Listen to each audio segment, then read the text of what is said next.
Records, Block Party in New Orleans, Carver Theater. We got Screaming Females. Just in case people have no idea who you are, please introduce yourself and what instrument you play. My name is Marissa. I play guitar and I sing. I'm Jarrett. I play drums. My name is Michael and I play the bass. Great. Okay. So every time I've seen you guys in New Orleans, you've played the weirdest venues possible. Cool. Yeah. And I just want to know, can you keep that up? Like, you played a record store here. Which one did you guys play? Wasn't one of the venues your house? And you played in my house. Is that how you last feel summer. about your you house? played Open Up for Titus Andronicus. Yeah. And you played one of our record stores here. Yeah. Too. Which one? Do you remember? The one on the corner. It's on a corner. It's Yeah, I don't know. There's a UFO. There's a UFO nearby that. Euclid record.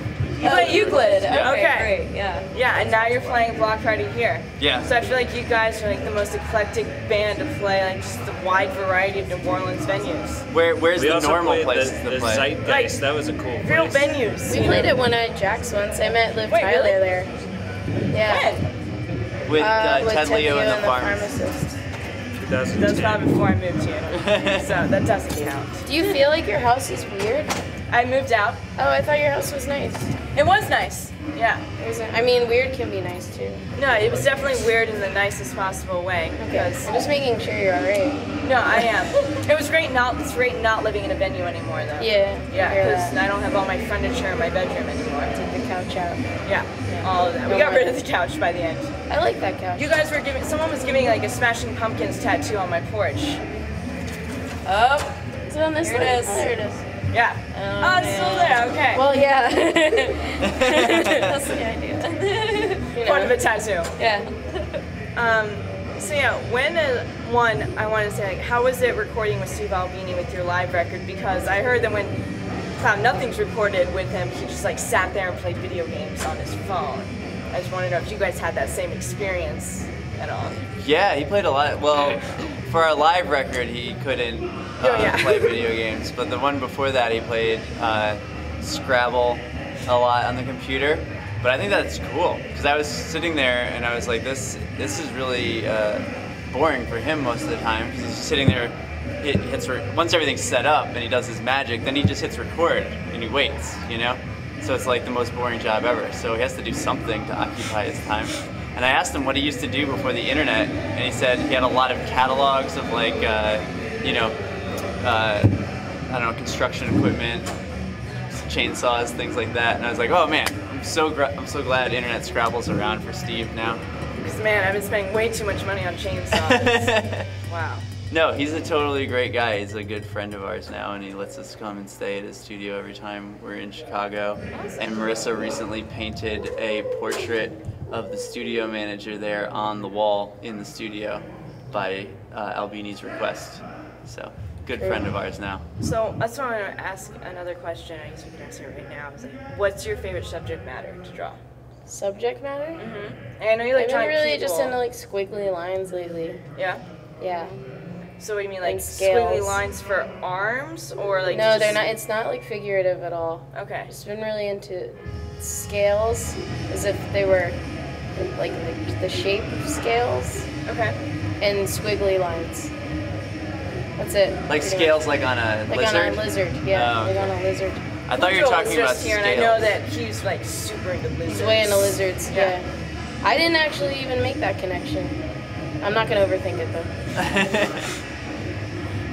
When is your new record coming out, or has it just come out? Because I've heard your single. I played it on my Yeah. show, and it's awesome. We have a new single. If you get the single, you can deduce that maybe it's part of a larger recording, but we're not allowed to talk about it any more than that right now. Understood. Fine. But you're still on Don Giovanni Records, right? Yes. Fuck it. Okay, awesome. It's one of my favorite labels. Us too. Yeah. Did you hear the Priest record? Have you listened to that I one? haven't heard it Oh, yet. you gotta check out the band Priest from DC. They just put out their first they put out their EP on Don Giovanni, and it's really, really amazing. And you gotta go see them live if you have a chance. They're like the best live band I've seen in a long time. That's a bold statement. It's a true statement. Okay. Stand by it. Is there anything you want to ask? No, I just was gonna ask about your new single that you just put out. Y'all recorded that with Steve Albini? No. This is someone new that yeah. you're working with? We just, the 2 songs in there were recorded with Matt Bayless, who is the first proper record producer we've ever worked with, which was something that we said we were like never really gonna do, because of the difference. This is why people are always like, Steve Albini says he's not a record producer. What does that mean? It's because he's like an engineer, you know. So he's like if you go to a car mechanic, they don't tell you what kind of car you should get. They just fix the car that you have. You know what I mean? And that's what he does. He knows how to make a good sounding record, but he doesn't really tell you if you should change the choruses or the verses in the songs and stuff. So after next year will be our 10th year as a band, and we decided how are we going to do something new with our 6th time we've been in a studio, and we decided that we would try working with a producer. But then once we decided that, then we had to find one we wanted to work with, which was like really hard. But Matt is super cool. He kind of got his chops and learned how to engineer and produce by working with this guy Brendan O'Brien, who's like my favorite producer from the '90s. He did like my favorite Rage Against the Machine album, and he did albums for Bruce Springsteen and Pearl Jam and all this stuff. So Matt worked on a bunch of that stuff, and then as a producer, he started out doing a lot of Pacific Northwest bands like Murder City Devils and Blood Brothers and stuff. And then more recently, he's done. He had like a Grammy-nominated album for Mastodon and stuff like that. So he's kind of all over the place, but we decided to go with him because he's a cool dude and he was into the project, but also because he knew how to make a really good, loud band, loud guitars and stuff, sound super crisp and like intelligible, you know? So that's why we decided to work with him on this new recording. Yeah. So I've been watching more interviews of you guys, and you were called Surgery on TV, right? You guys were. Sort of. So what were the other band name Contenders before you settled on Screaming Females? Surgery on TV was a different band that Michael and I were in before we knew Jared.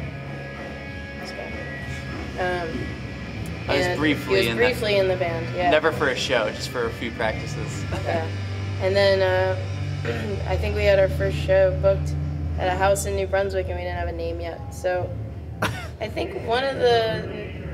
What'd you call yourself on stage? Well, no, we came up with Screaming Females right before the show, but then, yep.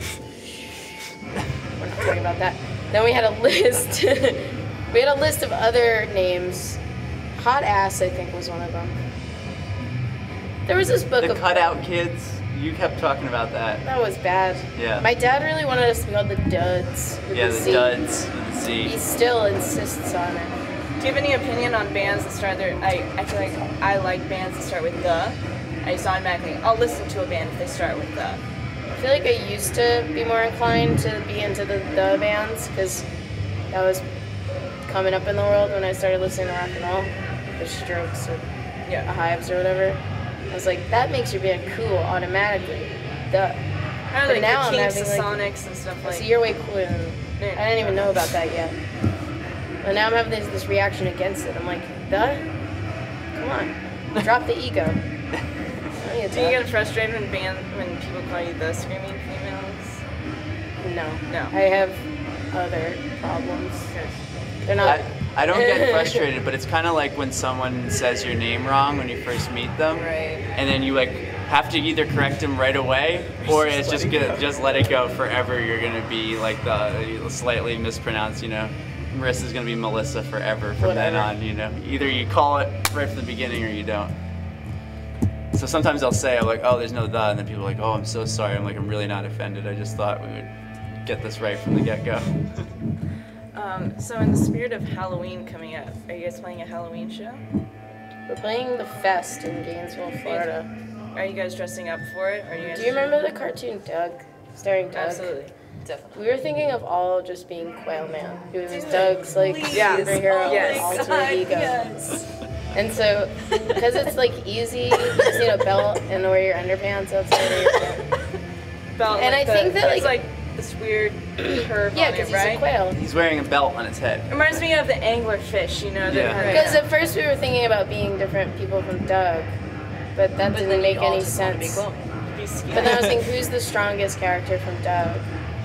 It's definitely Quailman. Most memorable, I think. Our roadie, Rebecca, has this group costume idea that's It's not right. I won't do it. that's based on Grizzly Man, and so one person would be like the guy who's out there with the bears, and then everybody else is just the bears. But then you have to have like one person off screen being Werner Herzog, like narrating the whole night as it happens. That was a close contender to all being Quail Man. But Quailman won. Yeah. I mean, maybe. We have to go buy the belts. Yeah. They'll fit our heads. We need some really small belts. Yeah. I mean, children wear belts sometimes, right? I never wore a belt as a child, but No, mostly yeah, wear I just spandex. sold some children belts. There's a child right there who's wearing spandex. Yeah. You gotta wear spandex when you're a kid. She's gonna see your show though. Huh? She's gonna see your show. She's been Oh, rocking terrific. out all of them. Actually, Wonderful. speaking of kids, I babysat the other night and I tweeted at you guys like the kid I babysit. With my hair. She got your fucking haircut. Weird. Yeah. And then I Nice. You look showed them great. you guys. I showed them the cover you guys did on the AV Club of Sheryl Crow. And they made me play it 3 times in a row. You know, like cool. kids get obsessed with something and just keep on wanting to. Yeah. And I was like trying to get their parents to come out. They're like, they go to bed at 9. So not do even. I. Oh. That's why you're in a band. Marissa, when she was a kid, was watched Jurassic Park pretty much every day for like years. I can't imagine doing I that now own with 3 anything. movies: Independence Day, Men in Black, and Stigmata. Oh my god. Stigmata. I watched Stigmata like 50 times. I know every word to Twister. That's my movie. I never saw Twister. What? I'd love to watch it someday. Maybe we You can There's can't that- watch it with me because I'll just call out That was every the single first word. product placement in a movie I ever noticed. Wait, which product placement? They have like Pepsi, and they have to like cut up all the Pepsi cans to Yes. like drop them into the tornado so they can track it. Dorothy. They're like very, like they're like, here's this can, like camera, we'll cut it out, throw them out. Into the If you world. could have any product placement in any of your music videos, what would you have? Because like I love when oh god, what's the the snowboarder, Shaun White. Shaun When he White. did his like MTV Cribs, he opened up his fridge and it was just like Mountain Dew. That was All like the way. every God. episode of that show, though. Just Mountain Dew. Well, they would always open up their fridge, and since they're rich, they're like, I don't cook a lot. I got this shit in here. And it's always just like Cavassier. Do you Yeah. put that in the fridge? I don't know. I'm poor. What if you could product? have any product What was placement? it? Oh, Thermarest. What's that? It's like the mats that we have when we sleep on people's floor, and they're like for camping.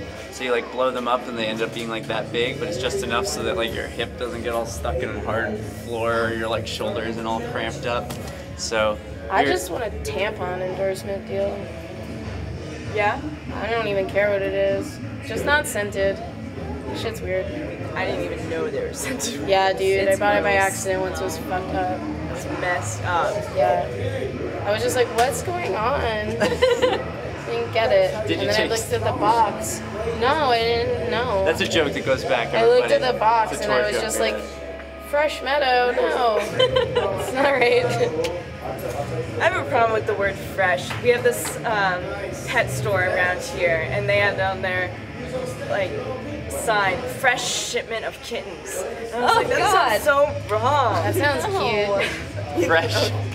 Really, fresh kittens? What do they do with Freshly the? birthed kittens. What do they do with the old kittens? I don't know. Euthanize them. They touch the once they get a little rotten, they just throw them out. You would like that, wouldn't you? Are you guys doing any covers on this tour? Maybe on Halloween. Not tonight though. As Quailman. Yeah. If you were Banging on a trash can? That Oh my god, I was just about to say. Oh my god. I don't want to bring it up, but my kid and I had a fight when we were teenagers about covering a song from Doug. And Do you remember that fight?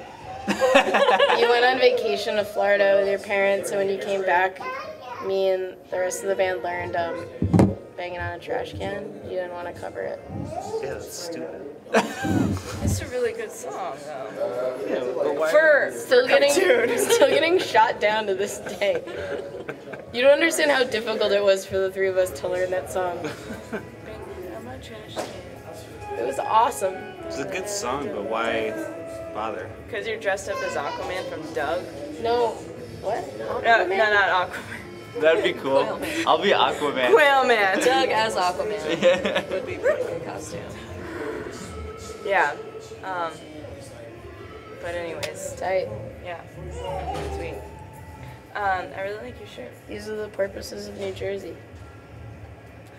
Do you, I've never seen them, but apparently this woman named Kathy Johnston has. She wrote her name on She's my seen shirt. all of them. Yeah, she drew them lovingly on my shirt. Dolphins of New Jersey. Oh no, porpoises and dolphins. I'm sorry. I've never seen that. I didn't know they were anywhere near New Jersey. What, dolphins? Yeah. Yeah. Well, See, you never go to the beach, that's why. Yeah, fuck the beach. Really? You've probably seen a dolphin. Yeah. Well, I'm really looking forward to your show tonight.